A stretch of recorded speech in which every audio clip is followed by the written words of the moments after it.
নমস্কার, আমি মনোজ চক্রবর্তী। মানুষের সাথে মানুষের পাশে চ্যানেল থেকে আপনাদের কাছে কয়েকটি কথা শুরু করব।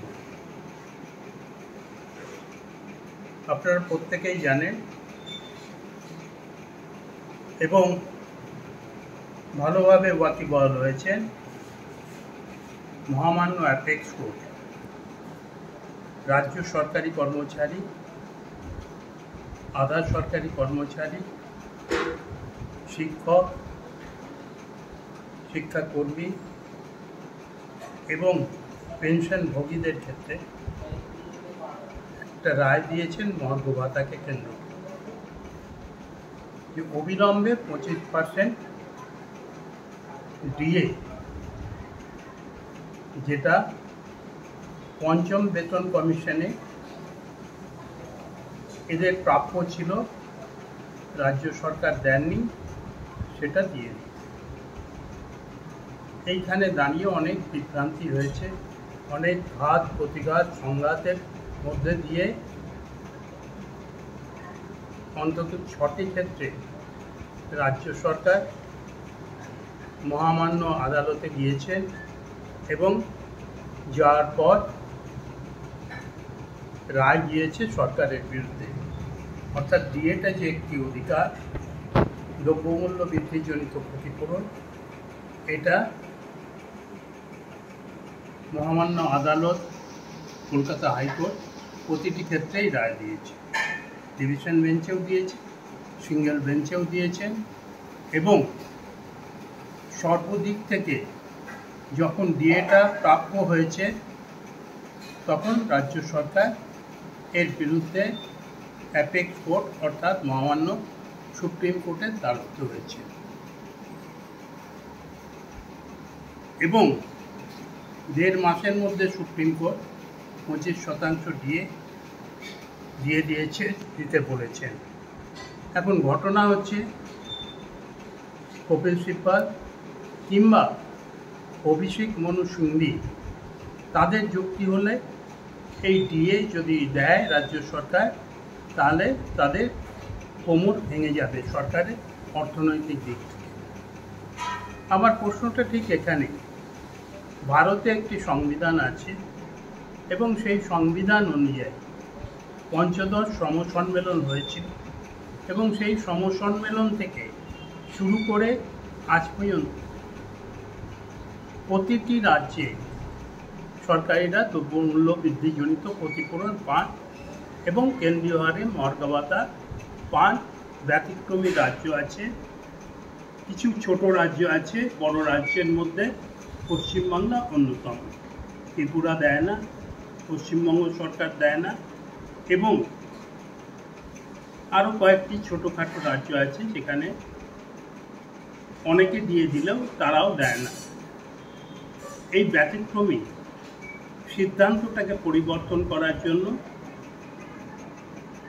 কিছু কর্মচারী আদালতে গিয়েছিলেন এবং রায় পেয়েছে এবং সেই রায়ের পরে বেশ কয়েক সপ্তাহ কেটে গেছে এবং 1.5 মাস হতে আর খুব একটা বেশি দিন বাকি নেই। এই প্রেক্ষাপটেই আমার বক্তব্য যে সরকার কী করবে এবং করার পরে কি হবে। আবার তো আদালত, কারণ 4 আগস্ট আদালতে আবার শুনানি আছে, তাহলে এর সমাধান কোথায়? এই সমাধানের জন্য আমরা বিগত সরকার অর্থাৎ বামফ্রন্ট সরকারের কাছে ফেডারেশনের পক্ষ থেকে আমি ব্যক্তিগতভাবে এবং সমষ্টিগতভাবে এবং তদানীন্তন সংগ্রামী যৌথ মঞ্চের পক্ষ থেকে বহুবার কথা বলেছি। অসীম দাশগুপ্তের সঙ্গে কথা বলেছি, বুদ্ধদেব ভট্টাচার্যের সঙ্গে কথা বলেছি, তার আগে জ্যোতি বসুর সঙ্গে কথা বলেছি, আর মমতা ব্যানার্জিকে তো বারবার বলেছিলাম এবং তিনি বলেছিলেন যে ক্ষমতা এলে আমরা ডিএ সহ অন্যান্য সরকারি কর্মচারীদের দাবি মিটিয়ে দেব। আমি বলছি না যে কোনো দাবি বর্তমান সরকার মেটায়নি, অনেক দাবি তিনি মিটিয়েছেন। তিনি নিশ্চিতভাবে একটা বড় হাইক করেছেন যারা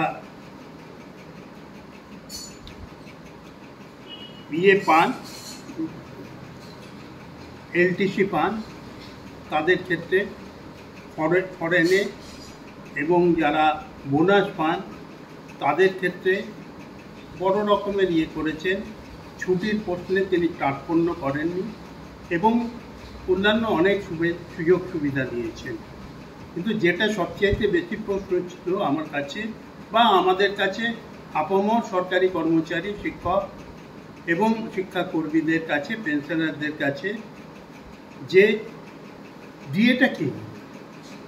কারণ ডিএটা একমাত্র হাতিয়ার, বিশেষ করে যারা পেনশনভোগী, যাদের বেতন অর্ধেক হয়ে যায় পেনশন পাওয়ার পর, তাদের একমাত্র সম্বল হলো যদি ডিএ বাড়ে তাহলে তাদের পেনশনে